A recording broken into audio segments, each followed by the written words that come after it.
Alors, j'espère que vous allez bien. Par contre, je vais super bien par la grâce de Dieu. Tous ceux qui ne sont pas abonnés, soit à ma page ou soit à mon compte YouTube, n'hésitez pas à aller vous abonner. Aujourd'hui, on va parler d'un sujet. Pourquoi les gens échouent rapidement dans leur business? Pourquoi? En fait, il y a tellement de raisons. Donc, vous pouvez citer d'autres raisons sous la vidéo en commentaire et on va essayer de voir. Mais moi, je vais vous donner peut-être trois raisons. Il y a tellement beaucoup, hein, mais je vais vous citer juste trois raisons. La première raison, c'est que les gens se font pas former. Parce que je ne peux pas comprendre que tu vas dépenser 20 millions ou même 15 millions ou même 10 millions pour lancer un business et tu refuses de payer 150 000 pour te faire former. Tu peux même dépenser 400 000, 500 000. Il faut payer 50 000 pour te faire former. C'est important. Maintenant, si tu n'as pas envie de te faire former, il faut payer des gens pour te faire accompagner. Vu que tu ne maîtrises pas le business, donc tu payes des gens pour te faire accompagner pour que tu puisses réussir ton business. La deuxième des choses, c'est que les gens mélangent business et la vie privée.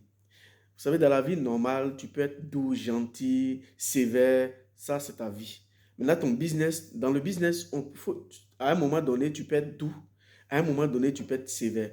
Mais si tu sais faire la différence entre celui qui est businessman et ta vie privée, tu peux t'en sortir. Mais si tu mélanges tout, souvent tu échoues.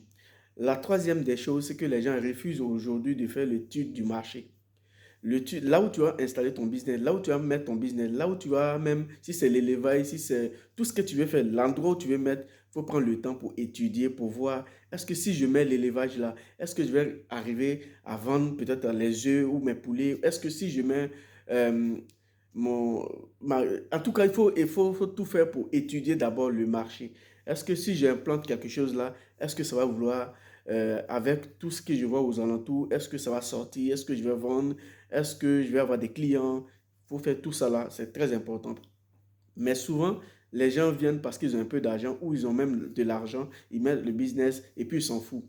Le reste, lui, les patrons, il est assis dans son bureau, c'est les gens qui travaillent pour lui. Non, quand tu lances ton business, il faut toi-même mettre la main au feu. Il faut tout faire toi aussi pour assister, pour être toujours là. Parce que souvent, ça encourage même celui qui est au devant de ton business. Tout le temps, tu es là. Il sait qu'à tout moment, quand il a besoin de toi, tu es là. Quand je dis tu es là, tu es là pour souvent donner la direction. Non, on va ici, non, on fait ça, non, on fait ça. Donc, être un entrepreneur, ce n'est pas chose facile.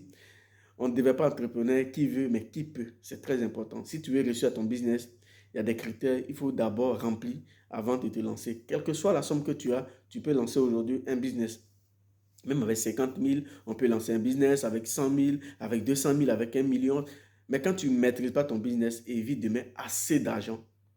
Parce que si tu mets beaucoup d'argent, que tu n'es pas formé, tu ne te fais pas accompagner, c'est l'échec direct. Donc, de temps en temps, on va essayer de donner des raisons, mais celui qui peut nous donner d'autres raisons sous la vidéo, n'hésite pas à nous laisser ton avis en commentaire et à partager la vidéo. C'est très important. Merci et puis je vous attends pour les commentaires.